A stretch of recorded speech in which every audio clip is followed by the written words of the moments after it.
Hi everyone, once again I welcome all of you my YouTube channel Independent Learn Education, जिसमें हम lecturer education, headmaster, headmistress और जितने भी teaching jobs हैं उसके पैडागोजी पोर्शन को प्रिपेयर कर रहे हैं। हमने एजुकेशनल साइकोलॉजी को डिस्कस कर रहे थे, जिसका आज हमारा सेकंड लास्ट लेक्चर है। उसके बाद हम अपने नेक्स्ट चैप्टर की तरफ चलेंगे। आज हम एजुकेशनल साइकोलॉजी के अंदर लर्निंग को डिस्कस करेंगे।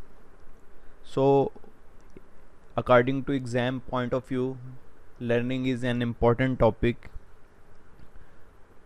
So, what is the learning? Learning is permanent change in behavior due to experience. तो learning क्या है कि किसी के behavior में जो permanent change आता है experience के बाद, वो क्या कहलाता है? Learning कहलाता है। ठीक है, experience के बाद आने वाला जो change है किसी भी शख्स के अंदर, इंडिविजुअल के अंदर, स्टूडेंट के अंदर, चिल्ड्रन के अंदर, वो क्या कहलाता है? लर्निंग कहलाता है। अब लर्निंग के कुछ स्टाइल्स हैं। Learning style, there are 4 different learning styles, जिससे बच्चे ज़्यादा बेहतर तरीके से एक्सपीरियंस करके सीख सकते हैं और अपने बिहेवियर को क्या कर सकते हैं? चेंज कर सकते हैं। इसमें जो पहला है वो है विजुअल लर्निंग। विजुअल नाम से जाहिर है कि पिक्चर्स को देखना, या किसी चीज़ को देख के उस चीज़ के बारे में सीखना, ये क्या कहलाता है? विजुअल लर्निंग कहलाता है। ये बहुत इम्पोर्टेंट है क्लास और स्कूल के पॉइंट ऑफ व्यू से। लर्निंग थ्रू इमेजेस, पिक्चर्स, ये तमाम चीज़ें क्या कहलाती हैं? विजुअल लर्निंग कहलाती हैं। ठीक है, स्टूडेंट को आप बाहर लेके गए, वो बाहर जाके उसने किसी फैक्ट्री का विज़िट किया, किसी गार्डन का विज़िट किया, उसने वहाँ प्लांट्स देखे, तो अब वो देख के चीज़ों को ज़्यादा बेहतर तरीके से समझ सकते हैं। आपने उसको एनिमल्स के नेम सिखाए, लेकिन जब आपने उसको पिक्चर्स दिखाई तो उसे और ज़्यादा बेहतर तरीके से समझ आ गए। आप उसको ज़ू ले गए, ठीक है, अब ज़ू में जाकर उसे ज़्यादा और ज़्यादा जो उसका कंसेप्ट है वो क्लियर हो गया। किसके बारे में? एनिमल्स के बारे में। तो विजुअल लर्निंग क्या है? एक इम्पॉर्टेंट लर्निंग स्टाइल है जो हम क्लासरूम्स के अंदर भी इस्तेमाल करते हैं, in terms of charts, white board, black board, और बुक्स के अंदर भी जो पिक्चर्स बनाई गई हैं वो भी इसी पॉइंट ऑफ व्यू को माइंड में रख के बनाई गई हैं कि विजुअल लर्निंग स्टाइल क्या है? इम्पॉर्टेंट है स्टूडेंट के लिहाज से। उसके बाद है ऑडिटरी लर्निंग। ऑडिटरी मतलब सुनना। ठीक है, लर्निंग थ्रू लिसनिंग, साउंड और म्यूज़िक। ठीक है, सुन के सीखना। ठीक है, बहुत सारा आपने देखा होगा कि बच्चे डिफ्रेंशिएट कर सकते हैं साउंड्स के अंदर। ठीक है, एनिमल्स के साउंड्स के अंदर भी, और घर के अंदर जितने लोग हैं, ठीक है, मदर, फादर, ब्रदर, सिस्टर्स, जितने भी लोग हैं, ग्रैंड मदर, ग्रैंड फादर, उन सब की साउंड्स डिफरेंट है, और बच्चे उन सब की साउंड्स को माइंड में रखते हुए चीज़ों को सीखते हैं। ठीक है, ठीक है, जैसे पैरेट की साउंड किसी और तरीके से है, ठीक है, गॉड किसी और तरीके से बोलती है।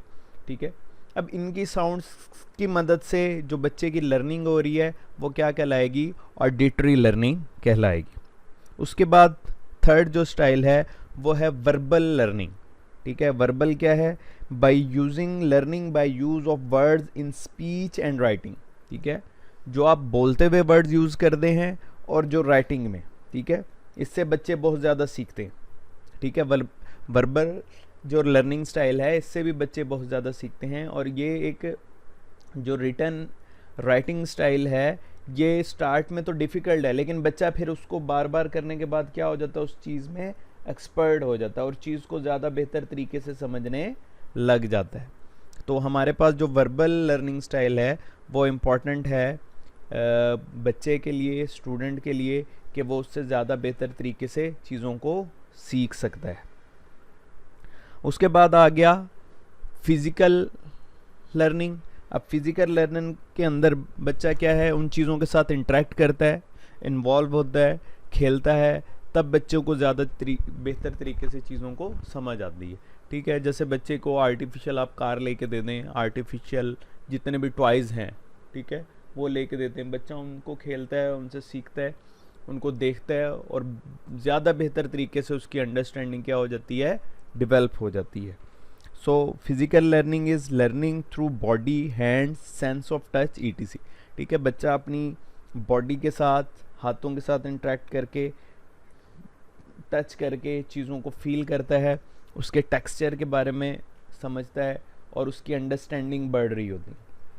ठीक है, जैसे कंसेप्ट आप स्टेट्स ऑफ मैटर का कंसेप्ट ले लें कि बच्चे को ईज़िली अंडरस्टैंड कर सकता है कि what is matter, what is liquid and what is gas.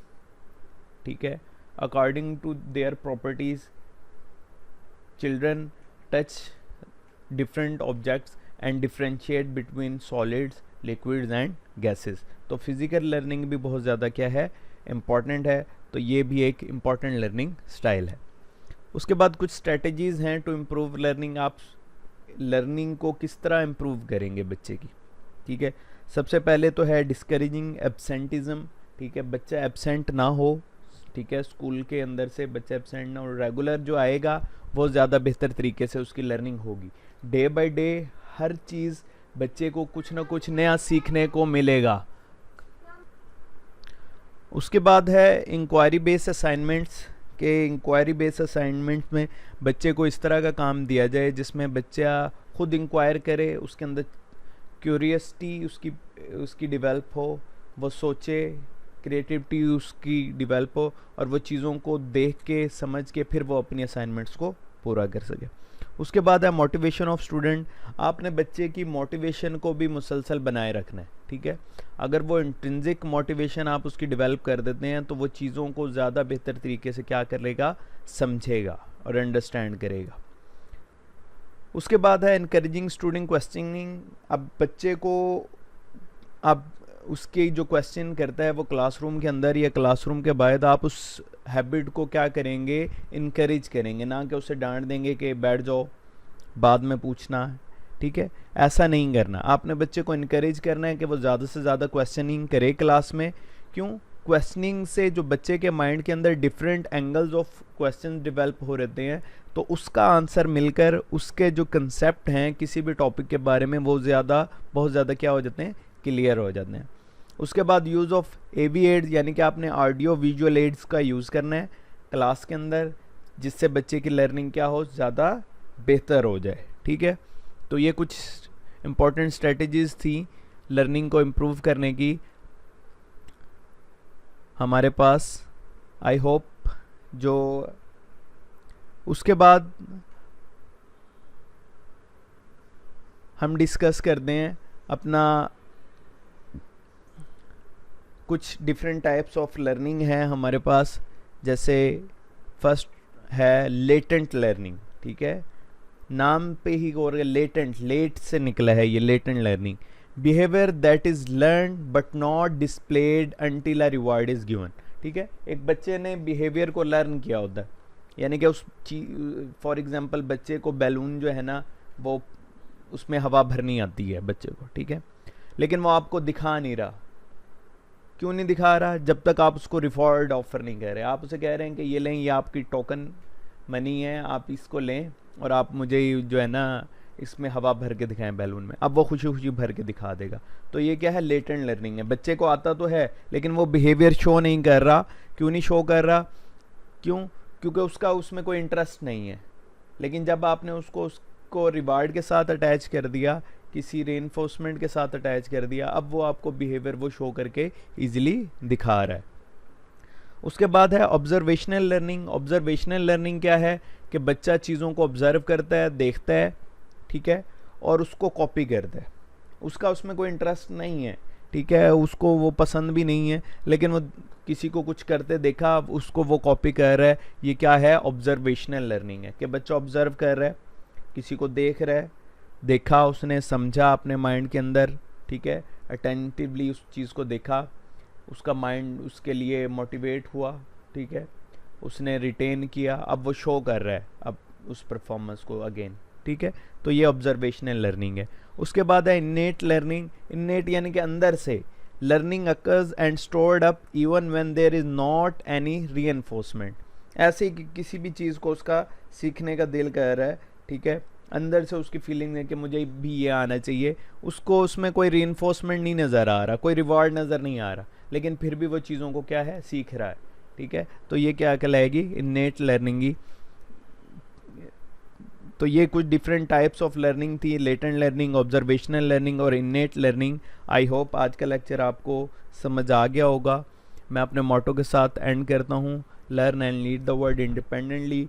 अगर फिर भी आपका कोई क्वेश्चन है तो लाजमी मुझे कमेंट बॉक्स में लिखेंगे। My best wishes with all of you. Thanks.